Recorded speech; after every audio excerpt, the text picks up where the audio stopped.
Hello, we're Stars, and you're watching Kink live in the Skype studio. That's Stars, everybody. That is the penultimate track on their new record, No One Is Lost. This is your eighth. Nice use of the word penultimate. I thought about it ahead of time. That was nice. That was a nice one. That means next to last. Penultimate. It's your eighth record. Seventh record. Seventh record. Well, there was a remix record. So Wikipedia. No, I mean, it's up for argument. Okay. And there's been 9 EPs, which together would make one record. So That's true. Who knows? So we joked backstage for a quick second. I was like, okay, I got my Sloan shirt on, and I was out late last night at the Roseland watching Caribou, so I am... You have honorary Indie Rock Canada citizenship, which frankly doesn't count for much.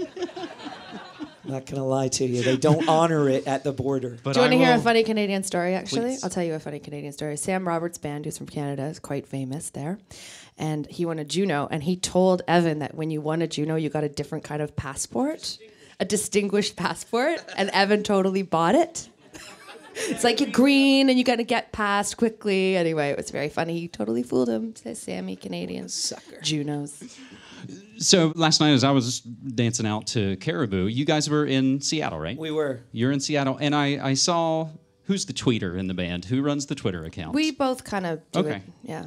If it has capitals, it's me. If it doesn't have any capitals, it's him. It's the 21st century. Nobody bothers with capitals. Somebody said there's nothing more beautiful than a venue of people singing songs that they basically used to cry to. And they were talking about your show last night. Yeah, that was a retweet. So we weren't talking about ourselves like, you're all crying to us. That but it was a retweet. So there's a part, were they talking about like Smith's covers, or was it just... No, they were right talking there? about covers. They were talking about there's nothing like watching and crying to a band you used to cry to when you were 19 years old. I think for them, like, probably when they were 19, they're probably 30 now. In Our Bedroom After the War came out, maybe some Five Ghosts. There was some Dead Hearts. There was some tears, and it just reminds them that we're all still together. And we have fans that come out that are really young, and we have new fans that have found this record that I've seen as young as 8 and as old as 80 come to our shows. So, yeah, we have quite the spectrum of humans. Spectrum of humans. My next project. Come see it. Supergroup. We have a question actually from our new Skype contact and our winner from the Stars group chat for the Skype live studio.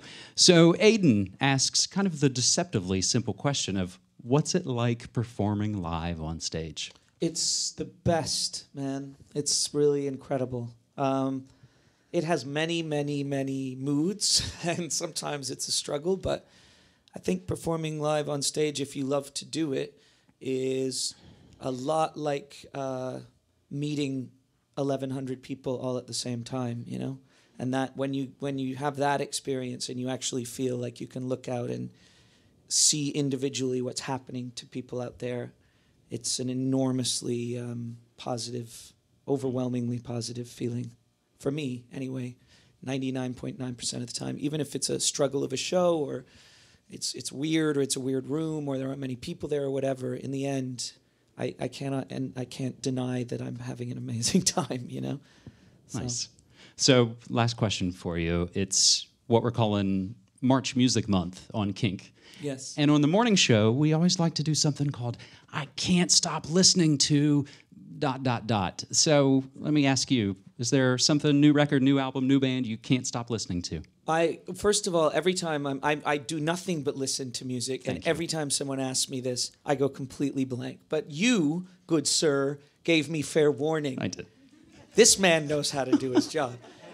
So I can't stop listening to the Two Bears. The Two Bears are Joe Goddard from Hot Chip and a friend of his, and they made this record called The Night Is Young, which to me is like a companion piece to No One Is Lost. It's made by a couple of guys who are getting up there, you know, late 30s, early 40s, but who still love dance music and love the spirit of joy that comes from dance music and the spirit of fun. And it's an incredibly eclectic, unbelievably fun listen. Go get it. The Night Is Young by the Two Bears. Cannot recommend it highly enough. And I think that gets us right back into it, because I think right. No One Is Lost is such a great, positive kind of dance record. Thanks, man. No One Is Lost. You guys go get it. Let's get more music from Stars.